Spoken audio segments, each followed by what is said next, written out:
নমস্কার বন্ধুরা, ডলি রন্ধনশালায় সবাইকে স্বাগত। আজকে তোমাদের সাথে আমি শেয়ার করব আলুর ঝাল পোস্ত।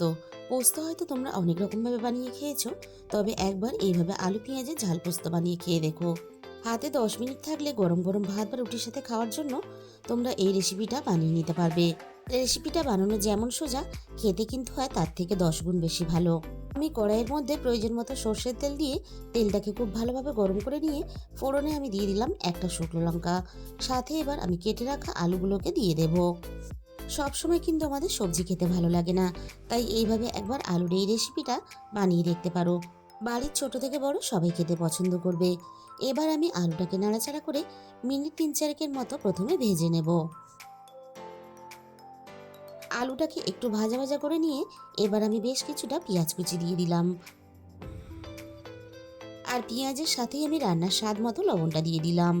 এই সময় লবণটা দিলে তাহলে আলু আর পেঁয়াজটা খুব তাড়াতাড়ি সহজেই নরম হয়ে যাবে। এবার আমি আলু আর পেঁয়াজ একসাথে নাড়াচাড়া করে একটু ভেজে নিয়ে আলু আর পেঁয়াজ যাতে তাড়াতাড়ি আরও একটু নরম হয়ে আসে, তার জন্য আমি কড়াইটা ঢাকা দিয়ে দিলাম। এই ফাঁকে আমি রান্নার মশলাটাকে বানিয়ে নেব। মিক্সির জারের মধ্যে ঝালের জন্য আমি একটা কাঁচা লঙ্কা দিয়ে দিলাম। আর এই কাঁচা লঙ্কাগুলো যেহেতু প্রচুর ঝাল হয়, তাই আমি রান্নাতে একটা ব্যবহার করলাম।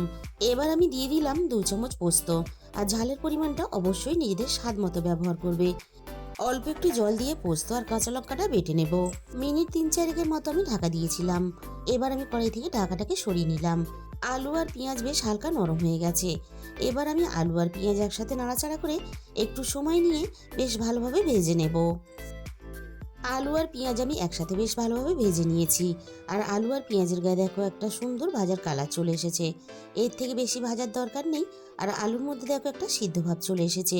ঠিক এরকম করেই আলুগুলোকে ভেজে নিতে হবে। এবার আমি দিয়ে দিলাম অল্প একটু জল, যাতে রান্নার গুঁড়ো মশলাটা পুড়ে না যায়। এবার আমি দিয়ে দেব প্রয়োজন মতো হলুদের গুঁড়ো। আর এই রান্নাতে আমি কিন্তু অন্য কোনো রকম আর মশলা ব্যবহার করব না। এবার আমি হলুদের গুঁড়োটা আলুর সাথে নাড়াচাড়া করে আলুটাকে আরও মিনিট খানেকের মতো কষিয়ে নেব। এবার আমি রান্নার মধ্যে বেটে রাখা পোস্ত আর কাঁচা লঙ্কাটা দিয়ে দিলাম। আর পোস্তটা দেখো আমি কিন্তু একেবারে মিহি করে পেস্ট করিনি। মিক্সির মধ্যে আমি শুধু একবার ঘুরিয়ে নিয়েছিলাম। পোস্তটা ঠিক এরকম দানা ভাব রেখে পেস্ট করে নিতে হবে। এবার আমি আলু আর পোস্ত একসাথে নাড়াচাড়া করে খুব ভালোভাবে কষিয়ে নিলাম। রান্নার মধ্যে মিক্সির বাটি দিয়ে অল্প একটু মশলার জল দিয়ে দিলাম। সাথে আরও একটু জল দিয়ে দিলাম আলুগুলো ভালোভাবে সিদ্ধ হওয়ার জন্য। আমি রান্নাটা একটু শুকনো শুকনো মাখা মাখা করে করব, তাই জলের পরিমাণটা আমি কম দিলাম। তোমরা যদি একটু গ্রেভি রাখতে চাও, তাহলে হিসাব করে জলের পরিমাণটা একটু বাড়িয়ে দেবে। আমি সব কিছু একসাথে নাড়াচাড়া করে খুব ভালোভাবে মিশিয়ে দিলাম। আর রান্নাতে লবণের পরিমাণটা একটু কম মনে হয়েছে, তাই আমি আরও একটু স্বাদ মতো লবণ দিয়ে দিলাম। এবার আমি কড়াইটা ঢাকা দিয়ে রান্নাটা ভালোভাবে হতে দেব। মিনিট 10 মতো আমি রান্নাটা করে নিয়েছি। এবার আমি কড়াই থেকে ঢাকাটাকে সরিয়ে নিলাম। আলুগুলো ভালোভাবে সিদ্ধ হয়েছে কিনা এবার আমি রান্নাটাকে একটু নাড়াচাড়া করে দেখে নেব। দেখেই বোঝা যাচ্ছে আলুগুলো বেশ ভালোভাবে সিদ্ধ হয়ে গেছে। আলু এখানে বেশ ভালোভাবে সিদ্ধ হয়ে গেছে।